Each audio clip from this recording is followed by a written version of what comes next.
не всегда были в ответе. Мамы по-разному нас воспитали, но одинаковы с мамами дети. А 5 лет мама лучше всех на планете. Конечно, считают все дети на свете. 10 лет постоянно тебе говорю: мамочка, как же тебя я люблю. А 15, мама, не надо орать. Ну как же ты портишь мне жизнь опять. 25 мы все знаем, как надо нам жить. И не надо нас, мама, чему-то учить. 35, вот как только дела порешаю, мама, точно приеду, я обещаю. А потом понимаем, как мало мы были с теми, кого больше жизни любили.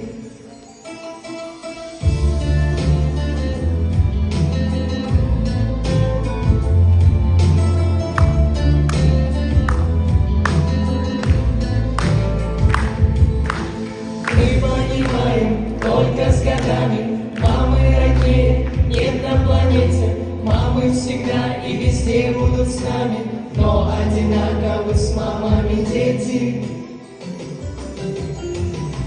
Время, проведенное с мамой, это драгоценный подарок, который мы будем беречь в своем сердце. Мы вас любим!